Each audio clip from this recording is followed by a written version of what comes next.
Hey y'all, in this video I'm going to be doing a really cool tutorial talking about undertones. So one of the biggest issues in hair color is that people forget that the hair has undertones. It's not as simple as taking just a shade of neutral and throwing it on a dark base. So let's say someone has a natural, level 3 hair and you want to make her a level 6. You're not going to take 6N and 40 volume and throw it on because she's going to turn very brassy. So typically people use lower developer, which is the problem. So what you want to consider is when you're lifting hair, you want to pick the tone that will either enhance or neutralize. Take neutral out of the dictionary because a lot of the times people use neutral and think, okay, I'm just going to mix up developer and it'll come out that color. Some of the lower quality brands will put some, and even some of the brands that seem high quality, they'll put a lot of green in their neutral, and what that means is if you try to tone with the neutral, it comes out very muddy and gross. So what I have here is I'm going to be using Redken color gels because I'm going to do a little experiment. And they have a line of green. So I've covered this in my swatch video. Let's see if I can back up a little bit. So here are their greens. And their greens have a yellow background, so they're not as harsh as the blues. So I'm going to be using 4GN, which is forest. I call it general forest green because it really is a strong shade. It looks very scary when it's processing, but it produces a very nice and natural result. And this is because when you're lifting at level 4, you're going to expose some red. And as it goes up, it has a gray background. So this truly is like a greenish color. And you will get more of a nice natural ash. And you get the most control over warmth. They also have the ash blue series that you can mix and get some really cool shades. I will say that the ash blue series is a lot deeper, where this one, it's more of a natural ash. It has that yellow in it, which tends to be like a warm ash, more of a believable ash. And it can be definitely really fun to work with. So on this mannequin, we have a mannequin who I used a 4 red neutral on her from Clairol. So she does have some warm undertones. I'm going to take this and I'm just going to enhance this a little bit to really drive this point home. So I'm going to be using Redken's 5 and 15. And if you haven't watched my video already on the ammonia-free bleach, I suggest you do that now because you'll be able to learn about why I don't recommend this bleach. This bleach is MEA based, so what happens is if you overlap with this bleach through highlights, the hair will break down because the MEA does not escape the hair like ammonia does. You'll also find that the hair feels really horrible after you use this bleach. And it was discontinued, but recently Matrix picked it up and they call it bleach that's safe for curls, which is a total lie. Bleach doesn't know whether your hair is straight, wavy, curly, thin, thick, or fine. It just knows that it's going to go in there, take apart that cortex, pop some of those melanin sites, and lighten the hair.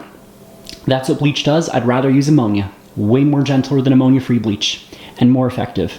So I'm going to be putting this on here for 15 minutes. I'm going to be mixing the bleach at 40 volume, and I'm going to come back when that is all done. Okay, so I use the bleach, and what we have is on top, we have a very light blonde. It's kind of brassy. And we have at the bottom a horrible brassy red. And because the color I'm using has a lot of green, what I predict to see, actually stop this video right here and write in the comments below what you think is going to happen. As I'm going to tell you, my prediction is that this blonde right here, because it is so light, is going to either turn like a really gross greenish color, and then you're going to see right here, this will turn a nice cooler to a neutral brown because you have that green that's going to attack some of the red. So that's some basic color theory right there. So I'm going to go apply this color and I'll get back. Okay, so this is the finished result, and I definitely say that the brown is really interesting. The camera, it might be hard to see, but there is a very slight green tinge to this. Now, this entire section was practically all bleached, so like I predicted, it would reflect a weird tone.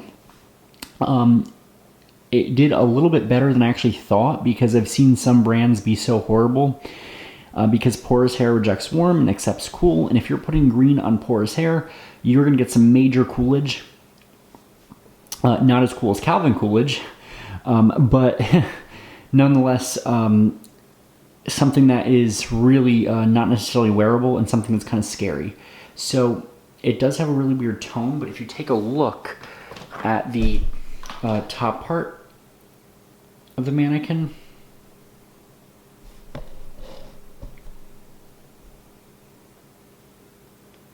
that is more of the brown that it should have been. Underneath, I think, is a better representation of the color. Underneath is and again, the camera is picking up kind of weird, but it's almost like a power, that's better. It's almost like a power brown. So right there is what the color should look like. Now this tone that the mannequin is good. It's a wearable brown. It's definitely more of like a perfect, level 4N.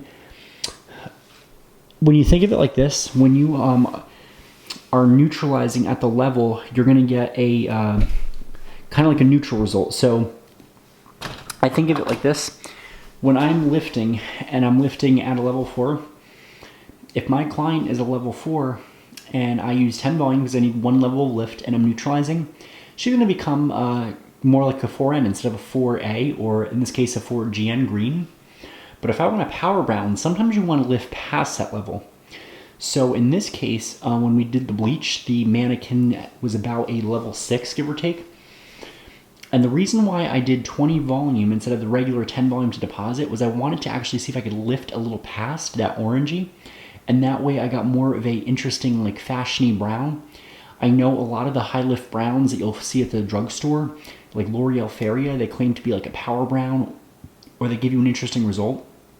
Those browns are usually like this. And I think right here it gives it a good example of what to expect compared to this. If you are too light, this is where it's the problem. If you are too light, I probably would have used a 4 gold, a 4G, or like a 4 neutral warm to give it more of a naturally look. Instead of doing that, or I would have mixed some 4GN, and I would have added a little bit of green if you wanted more of that cool tone look. Sometimes the gold has enough ash in it for a porous hair, but the rest of it looks like this nice, nice natural cool brown. It's a really cool shade. Definitely more fashion forward, not necessarily natural per se, but the silver tones that are in there, it's a gray background, do a really good job of making a really cool brown. If you really wanted ultra cooling, you actually could mix the 4 green and the 5 ash blue, and that usually makes an incredible brown. I even think too, it's hard to see, but the lighter pieces kind of look like a mix between the 6GN and the 8GN. 6GN, which is moss, I think that kind of looks more like the lighter pieces, whereas the 8GN kind of looks, I guess, like the ends. So both of these are definitely great tones. They're really fun to create your own ash shades. If any of y'all still use the color gels, the originals, I find that the original color gels are probably one of the better pigmented versions of Redken. You definitely had more of a solid pigment, whereas the color fusion was very translucent and did not give you as solid as a coverage as this does. The downside to this color is that it's a mess to make, and it feels like you don't get all of it out of the bottle. So it feels like you do waste a lot of product when mixing. And if you want to intermix shades, it's a pain in the rear because you got to try to be accurate as possible without overmixing or free pouring. So I just want to give one last look at the color. Definitely a really cool brown. If you can see the pieces that weren't lifted, it definitely took a dark. Now when I was processing this, I definitely found that the it's actually a little better in the dark. That's kind of an idea of what it looks like naturally without the light shining on it. It did look black when I was processing it, and then it kind of lightened up to like a really interesting color when I was rinsing. So that is, you know, how to use a green color. I know green is kind of like a weird word in hair coloring. It's actually kind of like a dirty word, like the red-orange. Orange is like really bad, ladder being orange. That is not something you ever want to say to a client. Green or orange. Both not, even blue, I think, too, because that has like maybe a negative, you know, connotation to it. I definitely find that These greens can be used alone. You can add a little bit of a dash of it to a gold to kind of make it more of like an ash gold or like a beige shade, if you will, or a slight kick to a regular neutral. That will give it the much needed coolness it needs. These are definitely fun shades to work with. I could definitely see myself using these behind the chair for clients that want the ash brown look. You will not get any fadage to warmth if you use this color properly. And I always think too, it's interesting because most of the time when we go for hair color, people pick 6N. If you do 6 green or 6 GN, that is going to give you a nice brown that will not fade to brassiness, and that is going to keep your client happy if she doesn't want to be brassy. That's usually one of the first questions I ask during consultation is, would you feel comfortable if your color faded warm? Do you want it not to fade warm? Tell me what you like. And I find that 9 times out of 10, they do not want it warm. Take a look at CVS when you go in CVS next time, and you'll see Cosign actually teaches you this. You'll go to CVS and you'll see brass banisher or brass be gone and all these things that we never paid attention to, which was one of my biggest mistakes behind the chair. I should have been investing in 6 green and 5 ash blue instead of 6Ns, because I bought 6N for everything. 6N, 20 volume. Sometimes I'll do a double N and 30 volume, which is a no-no. But this is definitely a fun shade. And let me know down below, have any of y'all used green hair color before? Green definitely gives you a really interesting brown. It's a tone like I've never seen before, and I can definitely see myself having fun with this in the future. So comment down below if you've ever used green-based color like this, and what you think of this. I'm going to be doing another video on undertones coming up soon, where I'm going to go more into like power browns and the different types of browns you can do, because I think browns kind of get like thrown to the wayside oftentimes in hair coloring. So please like this video, please share this video, please subscribe. I'm almost at my 4,000 subscriber mark, which I'm super thankful for everyone. Hopefully by the end of the year I can get close to 10,000. I would really appreciate that. So have a wonderful week, have a wonderful Thanksgiving coming up, and I'll see y'all soon for the holidays and Christmas.